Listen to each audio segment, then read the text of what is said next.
Recording a tricking commentary at 4 a.m. probably isn't the greatest choice I could make, but that's just the state which my sleep schedule is in right now. Either way, this is another episode of me trying to get good at tricks, and some of you might think that, wait, aren't you kinda good already? But it's not enough. It's never enough, you don't understand. Thinking back, it's kind of funny how I remember when I could only double full. I thought that, when one day I get the triple, then I will stop because 3 twists and a flip is enough. I was just thinking that, 4 is a bit too big of a number. I probably wouldn't even, understand what's going on when I'm doing it.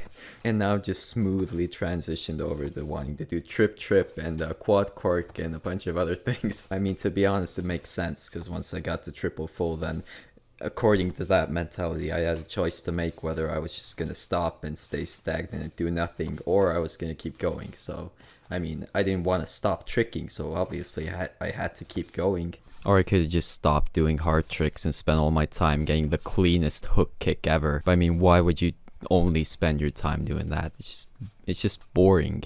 Yeah, so I'm probably never going to be satisfied because there's always the next thing. I mean, look at Shosei. The definition of has gotten good, but still keeps grinding for even harder, more incomprehensible things. But hey, I don't actually really mind it, because let's be honest, that's also the fun part of everything. The only kind of annoying thing is that if I compare the amount of joy I felt from landing triple full versus quad full, then triple full was like 3 times more joyful to land. I'm not sure if this is relatable to anyone, but it's just funny that progressing the quad full takes like 2 times or more effort than getting triple full. But I feel it doesn't feel like anything. I just landed and I was like, oh, alright, cool, I did quad full now. Sick. Triple full was honestly actually exciting to land, like genuinely exciting. And come to think of it, double cork was more exciting to land than triple cork, and scoot dub was also more exciting to land than scoot trip. So yeah, I think it's a confirmed downward spiral for me. But it's not like I can stop though. I still got hard tricks to do, okay? Can't just stop. I hate to make this analogy, but I feel like it fits pretty well with the idea of money doesn't make people happy. Or materialistic things in general. And I feel like big tricks don't make people happy either.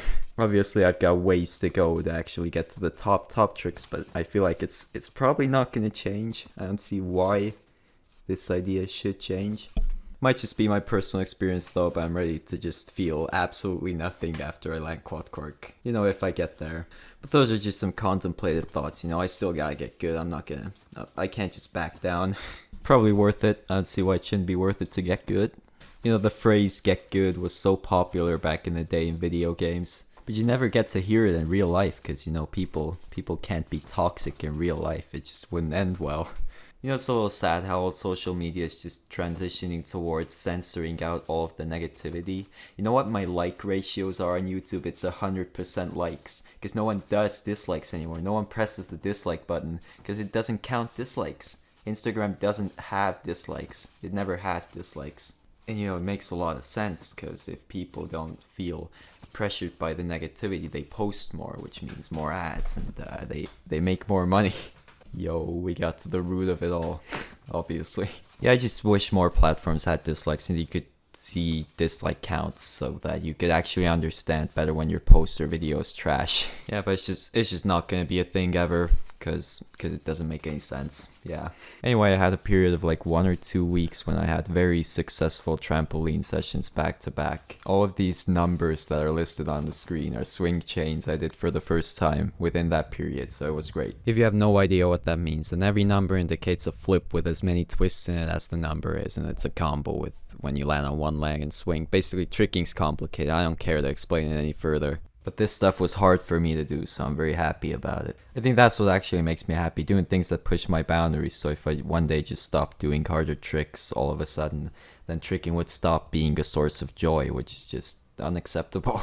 And I gotta just clarify that it's not important to top your peak, to do the hardest things you've ever done. Imagine if you have a broken arm and you haven't slept for 24 hours, then doing one gainer will already make you very happy. So it's all relative to the situation. It just needs an element of challenge. Or maybe I could just focus on being creative with tricks and try to develop in that way. Might work. It's probably the way to go later in life when I'm not capable anymore of going harder with tricks. Or just quit tricking and do something else is probably also a good option. honestly. But I feel like tricking is just a really hard thing to quit completely. Bunch of famous people in the community who say they quit and you really think they're gone, and then like 3 or 4 years later they just show up again doing a Webster or something. Also, I am gymless right now, so I just gotta train on grass all the time. It's actually pretty fun, because the color green is a much better color than blue or red to be shining in your eyes all the time.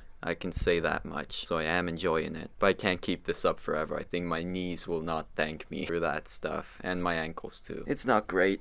Also, I've landed 2 triple corks so far. Both are from different setups, TDR and J-step, and I thought it'd be fun to keep the trend going of doing my 3rd one from a different setup again. So I asked in my Instagram post for suggestions, and I was actually surprised that no one gave like any satanic suggestions, like janitor swing triple cork or something, I don't know. But yeah, I feel like I'm gonna do TDR gainer switch triple cork next. Feels like a grass-friendly one, I hope.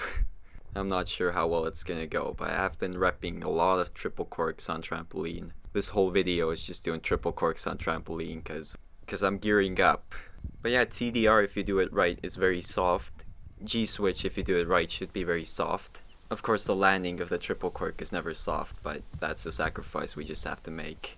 So yeah, should be fine. Right now I have like 2 minor injuries. I managed to wake up with an injury. The knuckle of my right index finger was hurting. I feel like I must have like punched it against the wall while I was sleeping or something. And then I was on that floor training and I managed to land on my right big toe with my heel.